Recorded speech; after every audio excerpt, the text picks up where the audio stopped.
This is my next episode of Andrea's Angst, and I'm feeling it. I'm definitely feeling a little angsty this week. Let's see, what have we done? We had what seemed like contact with a new production company that we reached out to about a co-production ship, and they seemed excited. And they had me get up on Valentine's Day morning at 8 a.m. our time, even though they're an office out here in Los Angeles, on a holiday, 8 a.m. to do a phone call that apparently they double booked an 8 a.m. phone call on Friday, and they would call me back later at like 10. And fine, it happens. You know, sometimes people double book, sometimes people are busier or they're just not ready and they come up with an excuse. Whatever, I showed that I was willing to jump on it right away and that we have all of our shit together. So they called back a few hours later and we talked. They loved everything about Just Drive. They love that we have talent already attached. They love the script. They love the location idea. They love everything that we have. So let's get together. Let me read the script this afternoon and then let's get together tomorrow. So we set it up to meet them over the weekend. And it was disappointing. Disappointing is, you know when you get that feeling in your gut, like something just isn't going to be worth it. Like you can put all your time and effort into something, but when you show up, you know whoever you're going to meet isn't going to click. So why the hell are you going through the effort? But you go through the effort because you have to. Because if you don't, then that's karma pretty much telling you, fuck you, you don't want it bad enough then. It's shitty. So we went to a meeting, went across town, took the hour to get there, which of course was right down the block from this guy's place. Oh, I'm 5 minutes away. Of course you are. Of course you suggest somewhere that's right around the block from you and not for the person that you want, which as we find out, they wanted us as a client, not even as a partner. So you'd think that they would have wanted to be a little bit more, you pick the place, wherever's more convenient for you. They should have had that mentality. But maybe that would have been a tip-off to us that we would be paying for services instead of joining up with another production company. So yes, that's exactly what it was, is we can do certain things for you for a certain price package. And as they went through the packages, which we saw online, they offer services, but they also said they do co-productions. And we specifically talked to them about a co-production. Their services do not say a price. Surprise, surprise. Yes, they want you to have to meet with them, take the time out of your day, so by the time you meet them and they say all the special things they can do for just this price, then you're so defeated that you'll just fucking go ahead and do it. Do whatever work you want, do it all, I don't even care anymore. Except with us, all the work that they say that they're gonna do, we've already done. All of it. Like all the paperwork, every single budgetary thing. The only thing they could do is get us financing, which they won't guarantee. That was one of the questions I asked that I don't think you're supposed to ask. Or at least on their end, they hope they never have to hear the question, which is, all right, so if we have all this stuff and we just need financing and we're on a very short time frame of when we need the financing by, what happens if you don't get it for us? What happens if nothing comes of you taking this to your investors? Do we get a refund? Do we get a partial refund? Is there any kind of guarantee? And the guy literally sat back and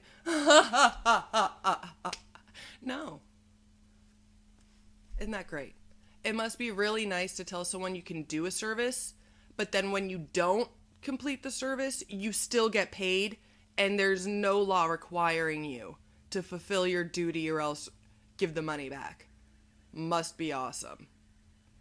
So, needless to say, we, told him, hey, we weren't looking for services, we were looking for a co-production. With everything we have together, does your company ever make in-house films?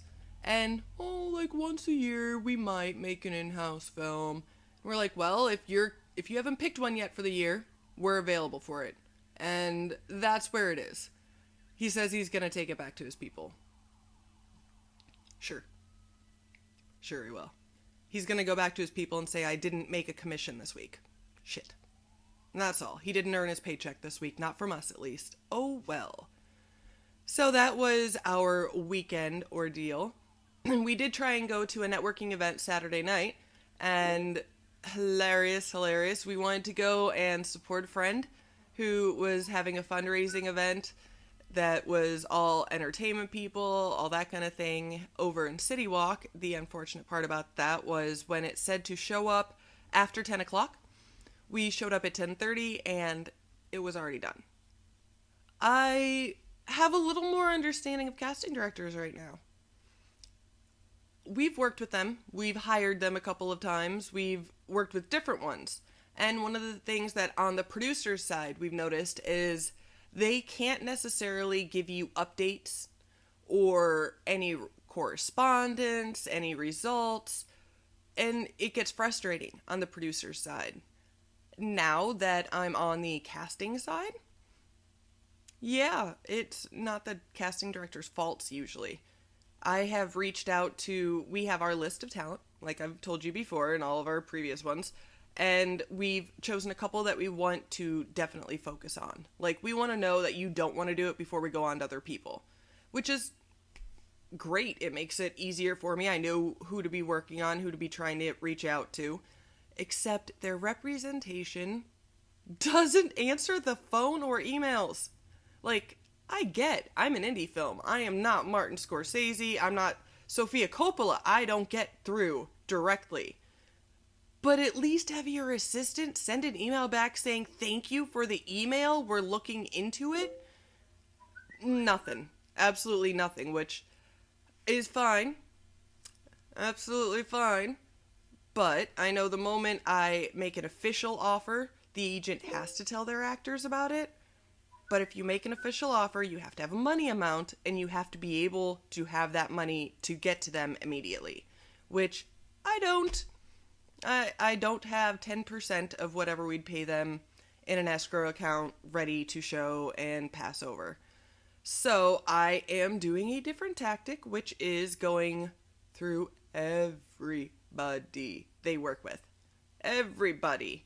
I am one step away from stalker. And that is what it feels like right now. And it is a little uncomfortable. Very uncomfortable right now. I'm searching through absolutely everything they've ever done. These talent have ever done, their managers, their agents, their publicists. I'm hitting up everybody. And until I get a no, I'm not going to stop. So that's my plan, everybody. I am not going to find where people live, but I am going to start looking for places that they go often and have been spotted at. And maybe if I'm lucky, I will bump into one of them while I'm in the middle of leaving them a voicemail, a text, and an email.